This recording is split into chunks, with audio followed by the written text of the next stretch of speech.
Hello student. आज हम बात करेंगे भारत के प्रधानमंत्रियों की। पिछली हमने 2 क्लासों में बात की थी कि भारत के प्रधानमंत्री के बारे में, इंट्रोडक्शन, प्रधानमंत्री का पद, प्रधानमंत्री की योग्यता, प्रधानमंत्री की शपथ, कार्यकाल, पद से हटाना। उसके बाद में मंत्री परिषद के बारे में बात की थी लास्ट क्लास में। मंत्री परिषद, मंत्रिमंडल में अंतर, अनुच्छेद 74, 75, 352 और मंत्री परिषद के फंक्शन की बात हमने की थी। आज हम उन प्रधानमंत्रियों की यानी कि उन पर्सनैलिटीज की बात करेंगे जो भारत में प्रधानमंत्री बने हैं और उनकी कुछ खास महत्वपूर्ण विशेषताएं रही है। तो इन प्रधानमंत्रियों की क्या क्या खास बातें हैं जो एग्जाम में पूछी जाती है, तो उनके बारे में हम एक एक करके डिस्कस करने वाले हैं। चलिए, तो सबसे पहले हम बात करते हैं पंडित जवाहरलाल नेहरू की। जवाहरलाल नेहरू ऐसे प्रधानमंत्री हैं जिनको शपथ दिलाने वाले अंग्रेज वायसराय थे लॉर्ड माउंटबेटन। एकमात्र प्रधानमंत्री जिनको शपथ अंग्रेज वायसराय के द्वारा दिलाई गई थी।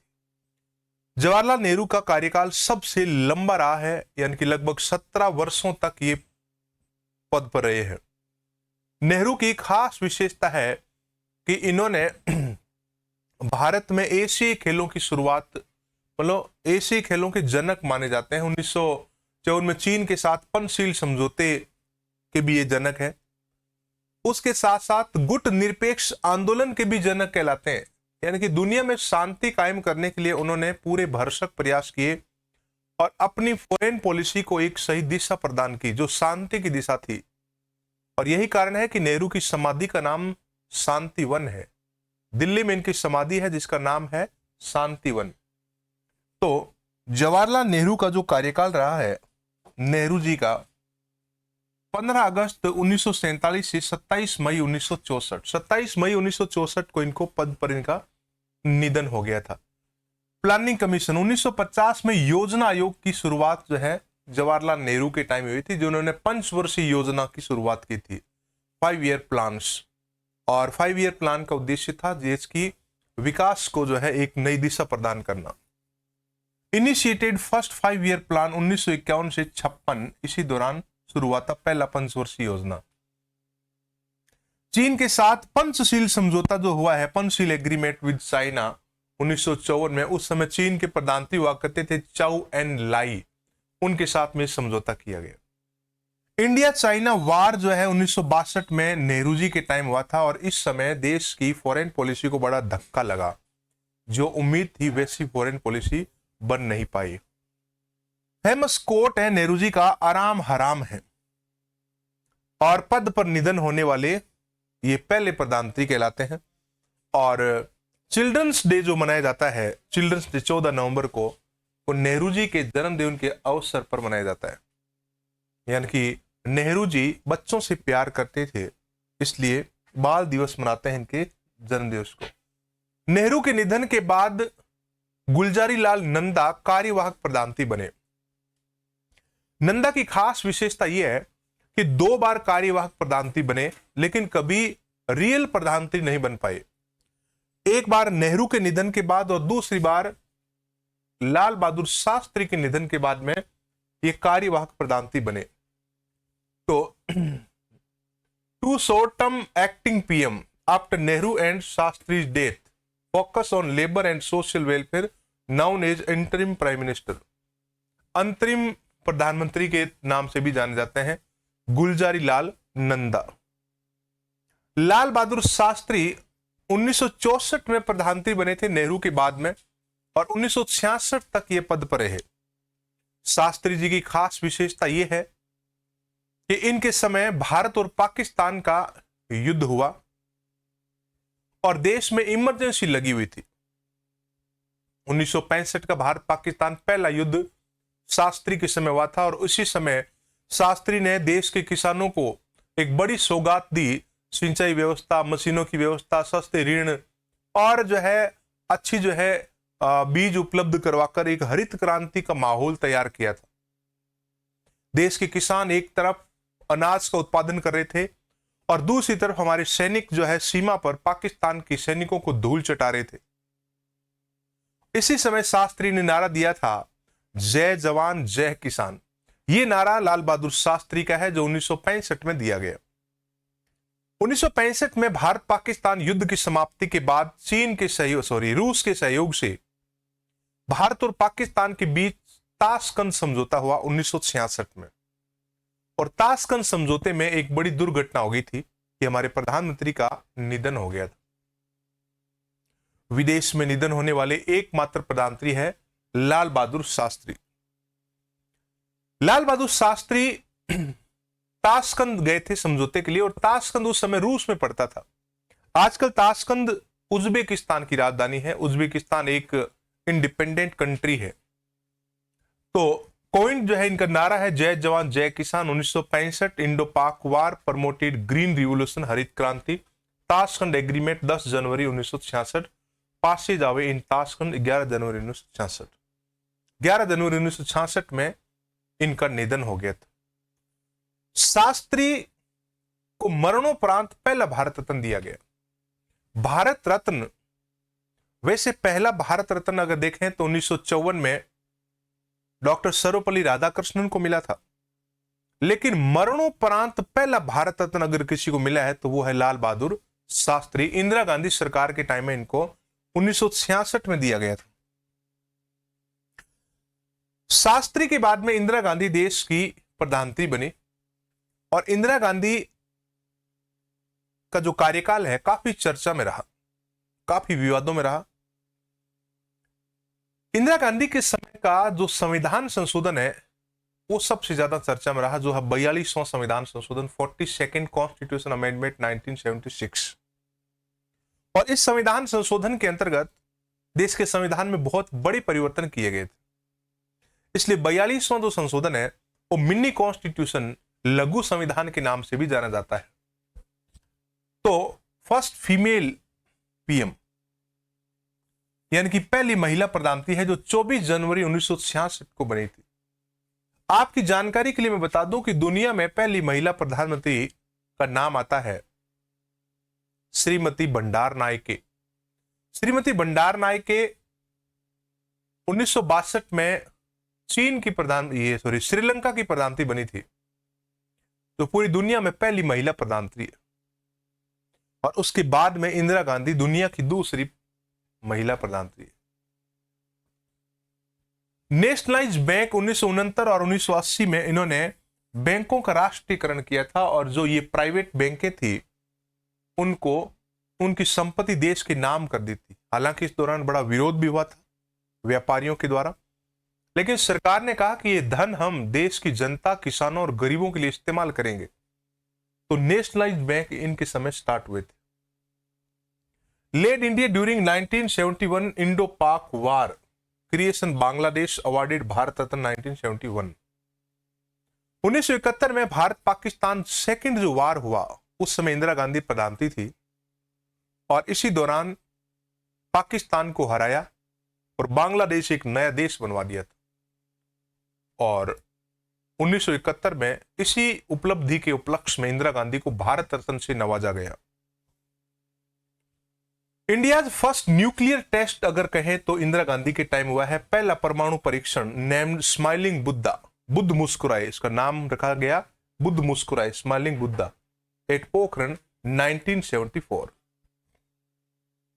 Declare national emergency under article 352 25 जून 1975। 25 जून 1975 को एक दूसरी इमरजेंसी इंदिरा गांधी के समय लगी थी, और ये आंतरिक अशांति के नाम पर लगी। इसका सबसे ज्यादा विरोध हुआ था, और इसी दौरान 42वां संविधान संशोधन हुआ। ऑपरेशन ब्लू स्टार 1984 का सिख दंगों से जुड़ा हुआ है, और इस ऑपरेशन ब्लू स्टार के अंतर्गत खालिस्तान कमांडो जरनैल सिंह भिंडरा वाले जो है वो मारे गए थे, और अमृतसर के स्वर्ण मंदिर के ऊपर जो है इंडियन आर्मी ने जो ऑपरेशन अभियान चलाया खालिस्तानियों को उनका दमन करने के लिए, उसका नाम रखा गया ऑपरेशन ब्लू स्टार। और जिसी के परिणाम स्वरूप 31 अक्टूबर 1984 को इंदिरा गांधी की हत्या कर दी गई। इंदिरा गांधी की हत्या करने वाले कोई दूसरे नहीं थे, उनके खुद के ही बॉडीगार्ड थे। एक का नाम था बेअंत सिंह और एक का नाम था सतवंत सिंह। इस प्रकार से 31 अक्टूबर 1984 को इंदिरा गांधी की हत्या हुई थी। और इनकी जो पॉलिसी थी, सेंट्रलाइज्ड लीडरशिप पॉलिसी थी, यानी कि शक्तियों का केंद्रीकरण इन्होंने किया था, पूरी शक्तियां अपने पास रखी थी। पंचायती राज का पतन युग जो है इंदिरा गांधी के टाइम को ही माना जाता है। पंचायती राज में सबसे ज्यादा गिरावट अगर आई थी वो इंदिरा गांधी के टाइम ही आई थी। तो इस प्रकार से इंदिरा गांधी की हत्या हो गई और इंदिरा गांधी की जो समाधि है दिल्ली में, उसका नाम है शक्ति स्थल, शक्ति, पावर। उसके बाद में आपको पता है 1977 में जब देश में आम चुनाव हुए लोकसभा के, तो इंदिरा गांधी चुनाव हार गई थी, कांग्रेस पार्टी भी चारों खाने चित हो गई थी और मोरारजी देसाई देश की पहले गैर कांग्रेसी प्रधानमंत्री बने। मोरारजी देसाई जब प्रधानमंत्री बने तो इनकी पार्टी थी जनता पार्टी। मोरारजी देसाई पहले कांग्रेस में थे, लेकिन इंदिरा गांधी की खराब नीतियों के चलते ये इंदिरा गांधी को छोड़कर जो है जनता पार्टी में आ गए थे। तो मोरारजी देसाई बॉम्बे स्टेट के मुख्यमंत्री भी रहे हैं। बॉम्बे स्टेट का मतलब है कि महाराष्ट्र और गुजरात का जो एरिया है आज, उसको बॉम्बे कहा जाता था पहले, यानी कि गुजरात और महाराष्ट्र के सीएम भी रहे हुए थे मोरारजी देसाई। तो नॉन कांग्रेस पीएम कहलाते हैं ये, लेकिन ये पहले कांग्रेस में थे, बाद में कांग्रेस को छोड़कर जनता पार्टी में आए तो नॉन कांग्रेस प्रधानमंत्री, लेकिन शुद्ध गैर कांग्रेसी प्रधानमंत्री अटल बिहारी वाजपेयी कहलाते हैं, 1996 में बने थे। ओल्डेस्ट पीएम जो है 81 वर्ष की उम्र में बने थे। Improved relationship with neighbouring countries, specially Pakistan and China. चीन और पाकिस्तान के साथ में मधुर संबंध स्थापित करने के लिए मोरारजी देसाई ने काफी अच्छे प्रयास किए थे और उसी के परिणाम स्वरूप पाकिस्तान का सर्वोच्च जो है पुरस्कार, सर्वोच्च सम्मान जिसका नाम है निशान-ए पाकिस्तान, वो मोरारजी देसाई को मिला है।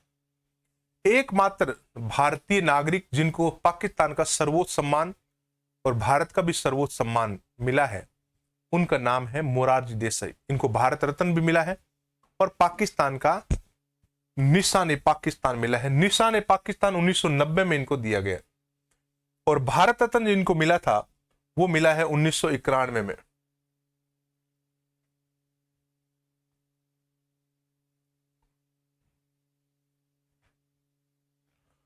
उसके बाद में नाम आता है चौधरी चरण सिंह। चौधरी चरण सिंह 1979 से 1980 तक रहे हैं और कांग्रेस के नेता थे ये, किसानों के नेता, उत्तर प्रदेश के पूर्व मुख्यमंत्री, किसानों के मसीहा कहलाते हैं और ये नाउन चैंपियन ऑफ फार्मर्स, किसानों की मसीहा। इनका शॉर्टेस्ट फुल टर्म पीएम कहलाते हैं, बहुत कम छोटे कार्यकाल वाले प्रधानमंत्री है ये। Policies focus on rural and agriculture, agriculture reform के लिए जाने जाते हैं। चौधरी चरण सिंह की जो समाधि है उसका नाम है किसान घाट। और चौधरी चरण सिंह ऐसे प्रधानमंत्री है जो कभी संसद में गए ही नहीं, एकमात्र प्रधानमंत्री जो संसद या लोकसभा में उपस्थित ही नहीं हुए अपने कार्यकाल के दौरान। तो ऐसे प्रधानमंत्री कौन है? चौधरी चरण सिंह। उसके बाद में नाम आता है राजीव गांधी का, और राजीव गांधी इंदिरा गांधी की हत्या के बाद प्रधानमंत्री बने 1984 में और 89 तक ये प्रधानमंत्री रहे हैं, 5 साल तक। राजीव गांधी और संजय गांधी दो भाई थे। संजय गांधी बड़े भाई थे, राजीव गांधी छोटे भाई थे। दोनों इंदिरा गांधी के पुत्र थे, दोनों पायलट थे। इंदिरा गांधी की हत्या के बाद में इनको राजनीति में लाया गया और राजीव गांधी भारत के यंगेस्ट पीएम कहलाते हैं, यानी कि सबसे कम आयु के प्रधानमंत्री हैं ये। 40 साल की उम्र में पीएम बन गए थे। टेलीकॉम एंड आईटी रिवोल्यूशन के नाम से भी इनका कार्यकाल जाना जाता है। इन्होंने भारत में सरकारी विभागों में कंप्यूटर प्रणाली की शुरुआत की। एंटी डिफेक्शन लॉ, जो दल बदल विरोधी कानून है, जो 52वें संविधान संशोधन 1985 में अमेंडमेंट किया गया था कॉन्स्टिट्यूशन में, वो भी राजीव गांधी सरकार के टाइम में हुआ था कि पार्टी बदलने वालों के खिलाफ कानूनी कार्रवाई हो।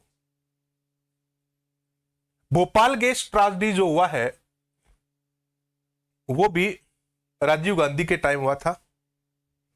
एसेसिनेटेड, यानी कि राजीव गांधी की जो हत्या हुई है वो 1991 में हुई है और तमिलनाडु में तमिल आतंकवादियों के द्वारा इनकी हत्या कर दी थी। श्री पेरुम्बुडूर नाम की एक जगह है तमिलनाडु में, तिरुचिरापल्ली के निकट, वहां पर इनकी हत्या हो गई थी। 1987 में राजीव गांधी ने एक एग्रीमेंट किया था श्रीलंका के साथ, और उस एग्रीमेंट का नाम है राजीव जयवर्धने समझौता। इस समझौते के अंतर्गत राजीव गांधी की सरकार ने निर्णय लिया कि श्रीलंका की तमिल समस्याओं का समाधान हम करवाएंगे। और ये तमिल भारत मूल के थे, तमिलनाडु के, और श्रीलंका में अंग्रेजों के टाइम में चाय के बागानों में मजदूरी करने के लिए जाते थे और फिर वापस नहीं आए। और पॉपुलेशन इतना बढ़ा, आजादी तक जो है इनकी पॉपुलेशन बढ़कर हो गई थी 15%। श्रीलंका के मूल जो लोग हैं उनको सिंगली बोलते हैं, और ये तमिल लोग इनको विदेशी मानते हैं। 1948 में जब श्रीलंका अंग्रेजों से आजाद हुआ तो श्रीलंका गवर्नमेंट ने इन तमिलों को अपना नागरिक नहीं माना। उनको कहा कि आप अपने देश जाओ। तो इन्होंने कहा कि कौन सा देश? आपका देश है भारत, भारत में एक तमिलनाडु। तो इन तमिलों ने कहा कि हम नहीं जानते भारत को, हमारे तो दादा के दादा के दादा का जन्म यहाँ हुआ है, हम कौन से भारत में जाएं, कौन हमारा है वहां पर। तो श्रीलंका ने मना कर दिया इनको नागरिक मानने से कि आपको सरकारी नौकरी नहीं मिलेगी, सरकारी सुविधा नहीं मिलेगी, सरकारी योजनाओं का लाभ नहीं मिलेगा, सब्सिडी नहीं मिलेगी। तो तमिलों ने हथियार उठा लिए और श्रीलंका गवर्नमेंट के खिलाफ लड़े वो, और तमिलनाडु गवर्नमेंट का उनको पूरा सपोर्ट रहता था। और ये तमिलों की समस्या बहुत बड़े स्तर पर थी, और इसका समाधान करवाने के लिए श्रीलंका की गवर्नमेंट का दबाव था भारत सरकार पर, और राजीव गांधी के साथ उन्होंने समझौता किया जिसका नाम था राजीव जयवर्धने समझौता 1987। इस समझौते के अंतर्गत इंडियन आर्मी को श्रीलंका भेजा गया शांति स्थापना के लिए। वहां पर इंडियन आर्मी ने एक्शन जब लिया, गोलियां चलाई तमिलों के ऊपर, तो फिर इन तमिलों ने बदले की भावना से राजीव गांधी की हत्या की थी। जब राजीव गांधी की हत्या हुई थी उस समय प्रधानमंत्री नहीं थे, इस समय तो ये लोकसभा के चुनाव प्रचार कर रहे थे तमिलनाडु में।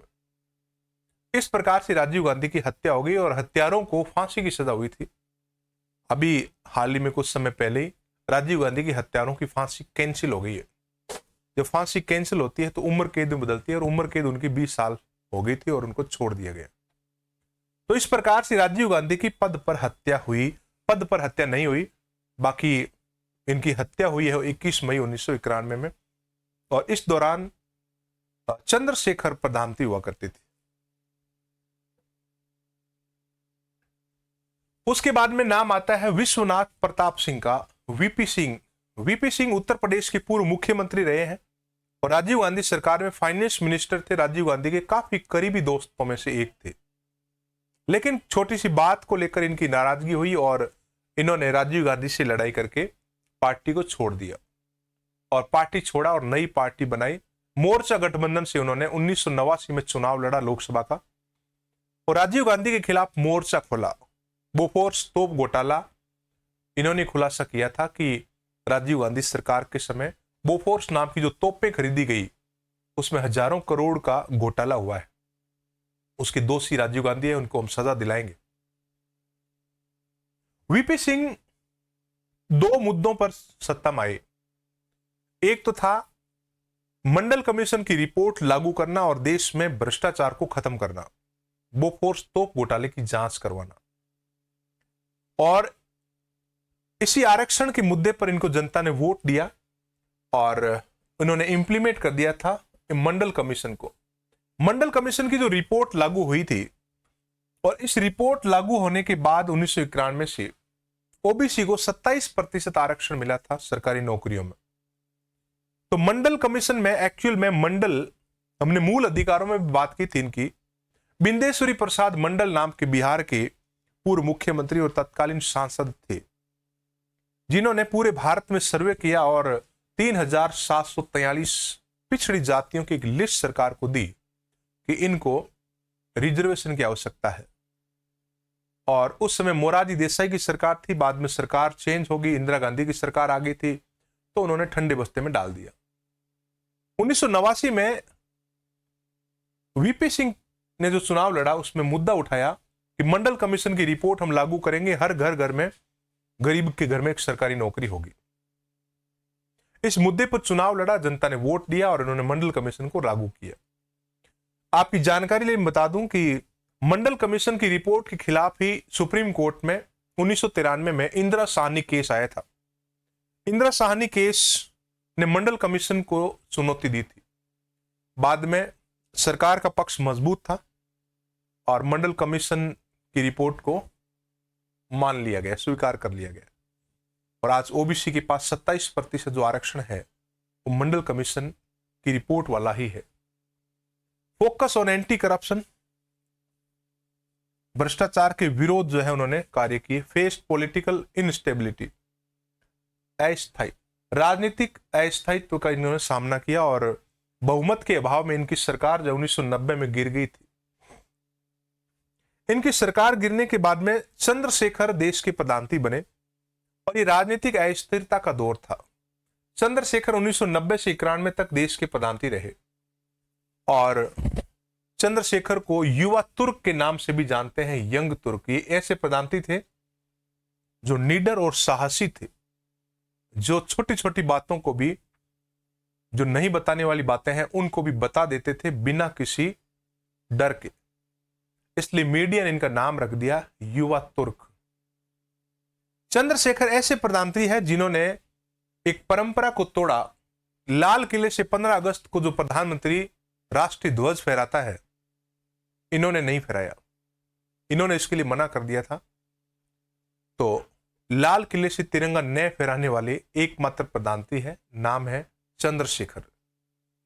हालांकि कार्यकाल काफी छोटा रहा, कम कार्यकाल के लिए ही इनका ये रहा और फाइनेंशियली जो है आर्थिक अस्थिरता का दौर भी उस समय रहा था। और नरसिम्हा राव प्रधानमंत्री बने उस समय भी आर्थिक अस्थिरता का दौर जारी रहा, यानी कि देश में अर्थव्यवस्था का एक ऐसा काल जो संकट वाला दौर था, पैसे खत्म हो गए थे सरकार के पास।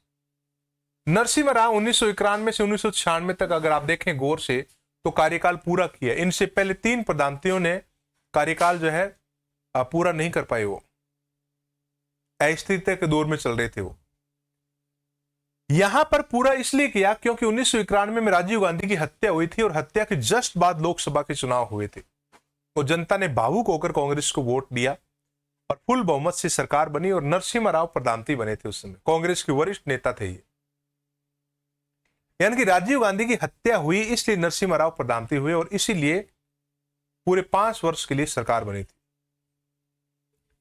इकोनॉमिक लिबरलाइजेशन के नाम से जाना जाता है इनका कार्यकाल जो है। LPG concept, LPG liberalisation, privatisation और ग्लोबलाइजेशन, यानी कि उदारीकरण, निजीकरण और वैश्वीकरण। देश में अर्थव्यवस्था को सुधारा गया था, लाइसेंस राज को खत्म किया गया और दुनिया की कंपनियों को भारत में निवेश करने के लिए आमंत्रित किया गया ताकि देश में एक अर्थव्यवस्था पटरी पर आ जाए, लोगों को रोजगार मिले, सरकार को टैक्स मिले और इस प्रकार से हम पूंजीवाद की तरफ बढ़े। इस समय मनमोहन सिंह वित्त मंत्री हुआ करते थे इस सरकार में। लाइसेंस एंडेड, देखो licence Raj. 73rd and 74th constitution amendment हुआ था 1993 में, वो भी नरसिम्हा राव के समय हुआ। पंचायती राज और नगर पालिकाओं को संविधान में दर्जा दिया गया था। ओपन इंडियन इकोनॉमी, ग्लोबलाइजेशन के रूप में इंडियन इकोनॉमी के दरवाजे पूरी दुनिया के लिए खोल दिए गए। उसके बाद में अटल बिहारी वाजपेयी आते हैं। 3 बार ये प्रधानमंत्री बने। 1996 में बने थे, 1998, 99, 99 से 2004, 98, 99 में थोड़े समय के लिए वो हटे थे और फिर 99 में वापस बने और 4 तक रहे थे। तो ये बीजेपी की ओर से फर्स्ट प्रधानमंत्री है जो बीजेपी की ओर से प्रधानमंत्री बने। अटल बिहारी वाजपेयी 3 बार प्रधानमंत्री जरूर बने लेकिन कार्यकाल इन्होंने एक भी पूरा नहीं किया। सारे कार्यकाल इनके हमेशा अधूरे ही रहे। लास्ट वाले में भी 6 महीने पहले इनकी सरकार गिर गई थी। पोखरण दूसरा जो परमाणु परीक्षण है 1998 वाला, अटल बिहारी वाजपेयी के समय हुआ था। गोल्डन क्वाड्रिनल यानी कि स्वर्णिम चतुर्भुज योजना जो हाईवे प्रोजेक्ट है भारत का, उनकी शुरुआत भी इनके समय हुई। कारगिल वार भी इसके समय हुई। और फेमस ऑरेटरी स्किल, यानी कि इनके अंदर एक ऑरेटरी स्किल का मतलब होता है वक्ता, बोलने की जो कला थी वो इनके अंदर बहुत अच्छी थी, देश में फेमस थे ये बोलने में। एच.डी. देवेगौड़ा प्रधानमंत्री बने 1996 से 97 में। एच.डी. देवेगौड़ा राज्यसभा के सदस्य बनकर प्रधानमंत्री बने थे। देखो, प्रधानमंत्रियों की अगर आप बात करें ना, तो H D. Devegowda son of soil के नाम से जाने जाते हैं, भूमिपुत्र। Focus on agriculture and rural development, short tenure united front government. Karnataka के पूर्व मुख्यमंत्री भी रहे हैं और एच.डी. देवगौड़ा इनके पुत्र है, एच.डी. कुमारस्वामी, जो कर्नाटक के मुख्यमंत्री है। तो एच.डी. देवगौड़ा अभी वर्तमान में जिंदा है, मतलब वर्तमान में अगर आप देखें तो जिंदा प्रधानमंत्रियों में एच.डी. देवगौड़ा ही है जो अब तक जिंदा है, और एक मोदी है, मोदी अभी है, और एक एच.डी. देवगौड़ा है। बाकी अगर आप पुराने प्रधानमंत्रियों को देखें तो एक भी जिंदा नहीं रहा। तो इंद्र कुमार गुजराल नाम के जो प्रधानमंत्री है वो 1997 से 98 तक ये प्रधानमंत्री बने, और ये भी अस्थिरता के दौर में 1 साल का कार्यकाल पूरा किया था। डॉक्ट्रिन ऑफ गुजराल, इन्होंने गुजराल का सिद्धांत दिया था जिसमें नेबरहुड कंट्रीज के साथ भारत के अच्छे संबंध बनाने का प्रयास किया गया, और straight friendly relation with neighbours, पड़ोसी देशों के साथ में अच्छे संबंध बनाने का प्रयास किया गया। डॉक्टर मनमोहन सिंह 2004 से 14 तक, यानी कि 10 साल तक ये देश के प्रधानमंत्री रहे हैं, और मनमोहन सिंह देश के पहले सिख प्रधानमंत्री कहलाते हैं, सरदार। राष्ट्रपति वाले में आपने सुना होगा कि देश के पहले सिख राष्ट्रपति, एकमात्र सिख राष्ट्रपति ज्ञानी जैल सिंह थे, और ये सिख प्रधानमंत्री Manmohan Singh. Architect of 1991 economic reform, यानी कि नरसिम्हा राव सरकार के समय ये वित्त मंत्री थे, और देश की अर्थव्यवस्था को उन्होंने एक सही दिशा देने का प्रयास किया, और वैश्वीकरण के दौर में उन्होंने पूंजीवाद को बढ़ावा दिया। आरटी एक्ट के जनक माने जाते हैं। MNREGA, nuclear deal with US, ये इस प्रकार के कुछ महत्वपूर्ण फैसलों के लिए जाने जाते हैं। सूचना का अधिकार है, आरटी एक्ट 2005 वाला। मनरेगा 2005 में बनी थी योजना, भारत की नहीं दुनिया की सबसे बड़ी रोजगार गारंटी योजना है। उसके बाद में 2 लगातार कार्यकाल के लिए प्रधानमंत्री बने, noun for economic growth social schemes के लिए जाने जाते हैं। नरेंद्र दामोदर दास मोदी जो वर्तमान में प्रधानमंत्री है, और मोदी का कार्यकाल 2014 से स्टार्ट हुआ है, और तीसरे कार्यकाल के लिए प्रधानमंत्री अभी बने। तो longest serving non Congress PM, यानी कि गैर कांग्रेसी सबसे लंबे समय तक पद पर रहने वाले प्रधानमंत्री के नाम से इन्होंने रिकॉर्ड बना लिया है। स्वच्छ Bharat, make in India, digital India, Ujjwala योजना जैसी इनकी बहुत ही फेमस जो योजनाएं देश में रही है। डीमोनेटाइजेशन इनका जो है पूरी दुनिया में फेमस रहा, और विवादित भी रहा थोड़ा बहुत। 2016 में डीमोनेटाइजेशन यानी कि नोटबंदी। जीएसटी 2017 में इन्होंने लागू किया था। आर्टिकल 370 एब्रोगेशन, जम्मू कश्मीर की धारा 370 को समाप्त करके उनको केंद्र शासित का दर्जा इन्होंने दिया है 2019 में। कोविड-19 मैनेजमेंट और आत्मनिर्भर भारत, इनके लिए मोदी ने काफी अच्छा प्रबंधन किया है। तो इस प्रकार से नरेंद्र दामोदर दास मोदी का कार्यकाल जो है अभी चल रहा है।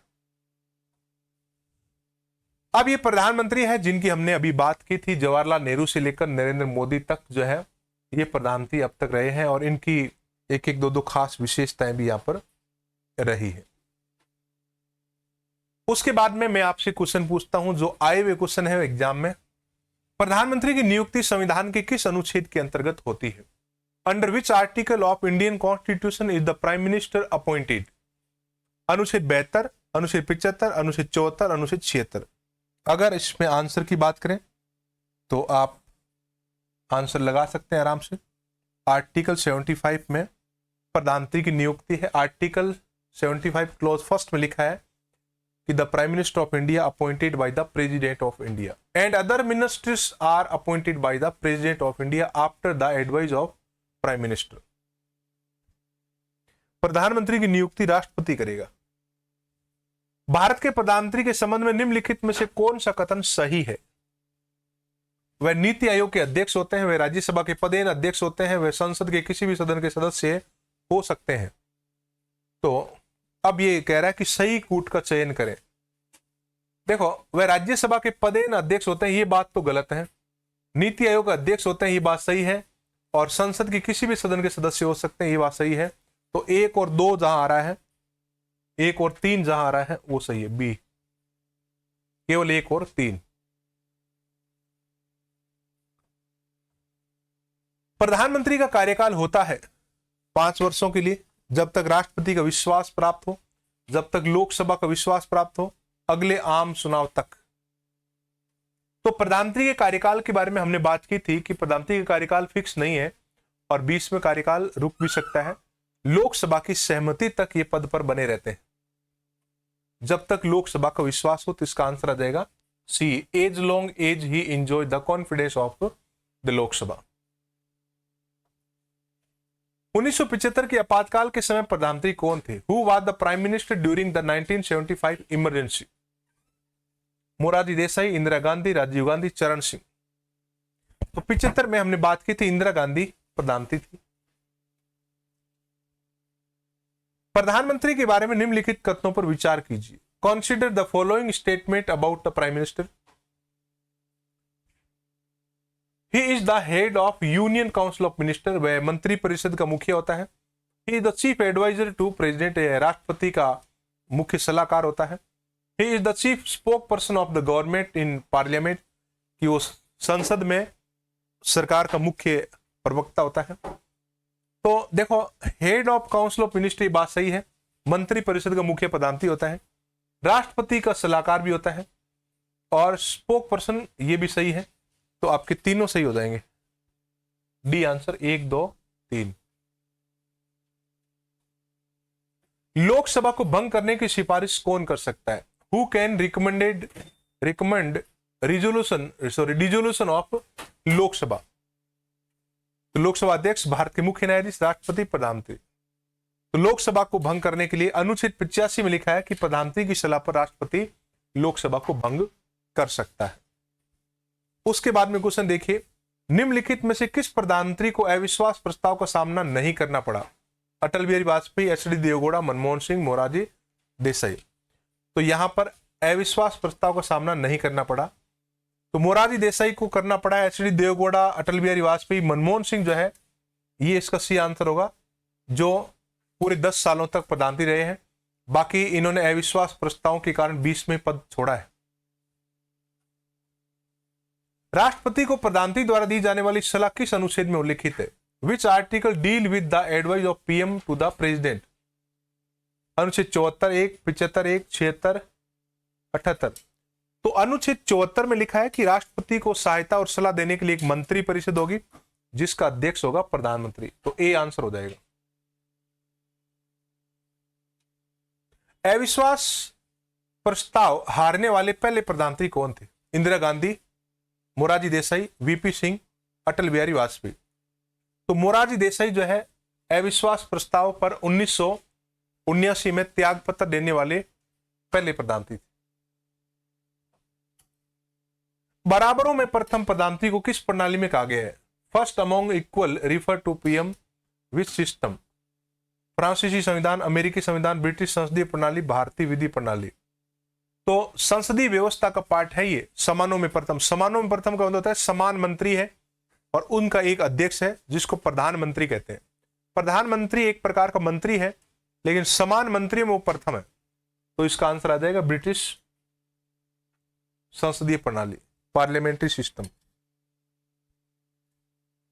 निम्नलिखित में से कौन सा कार्य प्रधानमंत्री का नहीं है? Which is not a function of PM? मंत्रिमंडल बैठक की अध्यक्षता करना, मुख्य निर्वाचन आयुक्त की नियुक्ति करना, राष्ट्रपति को सलाह देना, राष्ट्रपति और मंत्रियों के बीच संपर्क करना। नहीं पूछा है, देखो नहीं कौन सा है। देखो, मंत्रियों और के बीच संपर्क करना ये है, राष्ट्रपति को सलाह देना भी है, मुख्य निर्वाचन आयुक्त की नियुक्ति करना, मंत्रिमंडल की बैठक करना ये है, ये नहीं है। तो इसका आंसर क्या आ जाएगा? B, appointing chief election commissioner.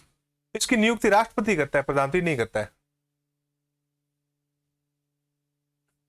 निम्नलिखित में से कौन सा कथन सही है? यानी कि consider the following statement, PM is appointed by president, president can appoint anyone as PM. तो कौन सा कथन सही है? प्रधानमंत्री की नियुक्ति राष्ट्रपति करता है, ये बात तो सही है।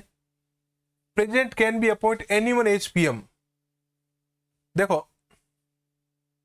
राष्ट्रपति किसी को भी प्रधानमंत्री के रूप में नियुक्त कर सकता है।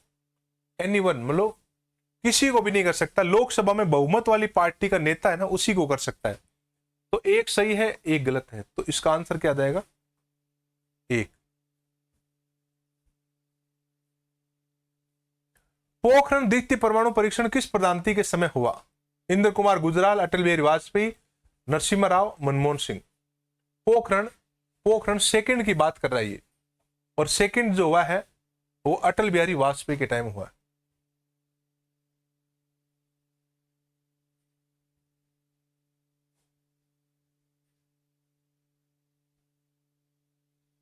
निम्नलिखित में से कौन सा प्रधानमंत्री के संबंध में सही नहीं है? लोकसभा के नेता, राज्यसभा के सभापति, मंत्रालयों के समन्वय करता है, राष्ट्रपति को सलाह देता है। सही नहीं पूछा है कि कौन सा सही नहीं है। लोकसभा का नेता सही है, राज्यसभा के सभापति नहीं होते हैं, तो ये आंसर आ जाएगा इसका। नेक्स्ट देखो, निम्न में से कौन राज्यसभा के प्रधानमंत्री बने? राज्यसभा से प्रधानमंत्री बने। राज्यसभा से प्रधानमंत्री मैंने कहा कि 4 बने हैं। इंदिरा गांधी, इंद्र कुमार गुजराल, एच.डी. देवगौड़ा, मनमोहन सिंह। तो इसके अंदर आप देख लो, मनमोहन सिंह का नाम है ये रे। प्रधानमंत्री को शपथ कौन दिलाता है? Who administer oath to PM? मुख्य न्यायाधीश, लोकसभा अध्यक्ष, राष्ट्रपति, उपराष्ट्रपति। तो प्रधानमंत्री को शपथ दिलाता है राष्ट्रपति।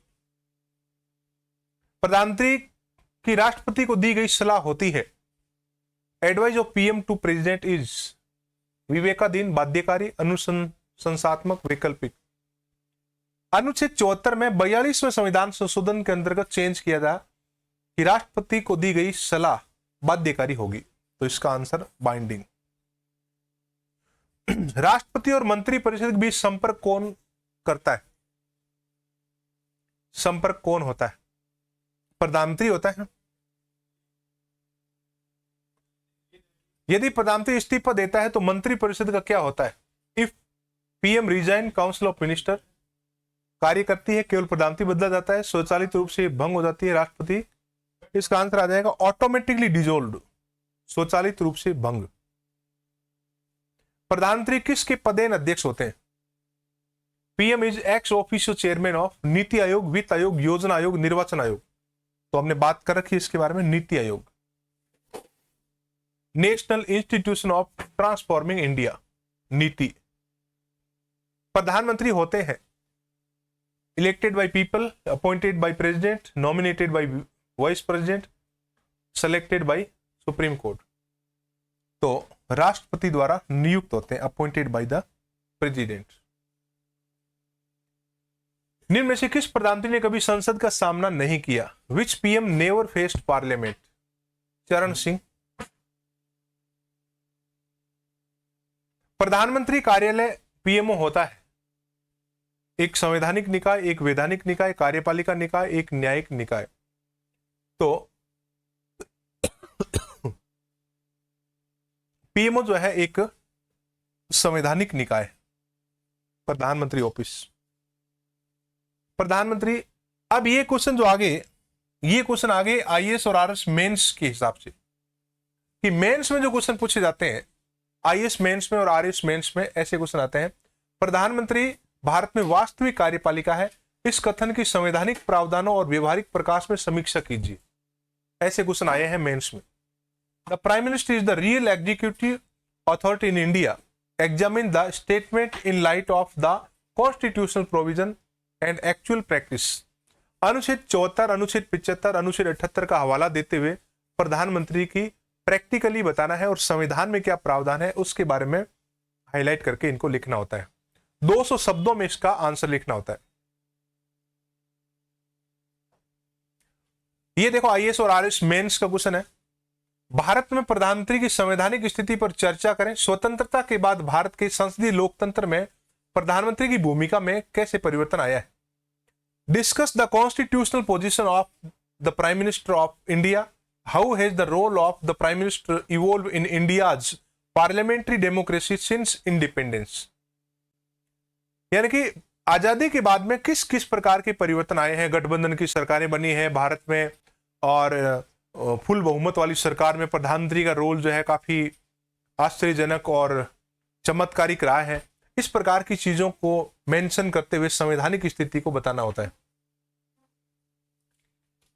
भारत के प्रधानमंत्री की शक्तियों और कर्तव्यों का आलोचनात्मक विश्लेषण करें। प्रधानमंत्री विभिन्न मंत्रालयों और विभागों के बीच समन्वय कैसे सुनिश्चित कर सकता है। Critically analyse the power and function of the prime minister of India. How does the prime minister ensure coordination among the various minister and department. विभिन्न प्रकार के मंत्रालयों विभागों के बीच में समन्वय स्थापित करता है। मंत्रियों को हटाने के लिए राष्ट्रपति को सलाह दे सकता है। मंत्रियों के कार्य कुशलता के आधार पर वो उनको विभाग आवंटित करता है। इस प्रकार की चीजों का हवाला देते हुए इसके बारे में 200 शब्दों में आंसर लिखना होता है। भारत में प्रधानमंत्री की नियुक्ति और पद से हटाने की प्रक्रिया को समझाइए। प्रधानमंत्री के नेतृत्व में सामूहिक उत्तरदायित्व की अवधारणा को किस प्रकार से लागू किया जा सकता है। Explain the procedure of appointment and removal of the Prime Minister in India. How is the concept of collective responsibility enforced under the Prime Minister's leadership?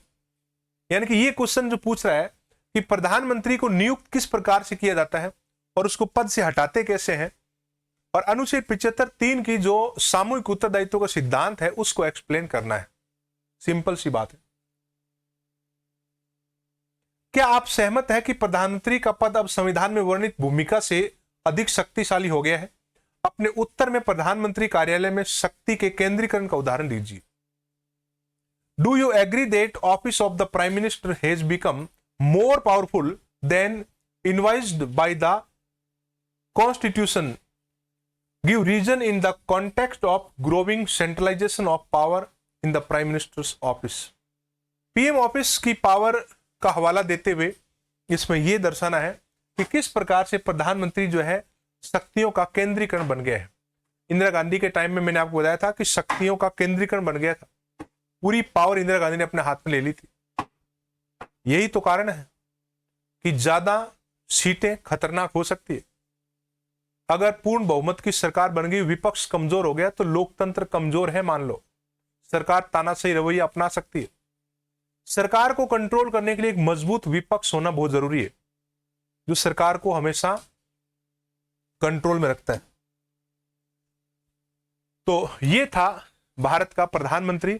हमने प्रधानमंत्री को यहां इस यात्रा में 3 क्लासों में पूरा किया है। और पहली क्लास में हमने प्रधानमंत्री का इंट्रोडक्शन पढ़ा, उसके बाद में प्रधानमंत्री की शक्तियां पढ़ी थी, मंत्री परिषद पढ़ा था, और आज की इस क्लास में हमने इसको कंप्लीट कर लिया है। भारत के प्रधानमंत्री के बारे में और उनकी खास खास विशेषताओं के बारे में, कार्यकाल के बारे में, और विभिन्न एग्जाम में पूछे गए प्रश्नों के ऊपर भी हमने प्रैक्टिस कर ली। और इवन आपके आरएस और आईएएस मेंस में जो क्वेश्चन कैसे आते हैं उनके बारे में भी हमने चर्चा की है। तो आज की इस क्लास में इतना ही। बाकी हम मिलेंगे नेक्स्ट क्लास में एक नए टॉपिक के साथ। जय हिंद।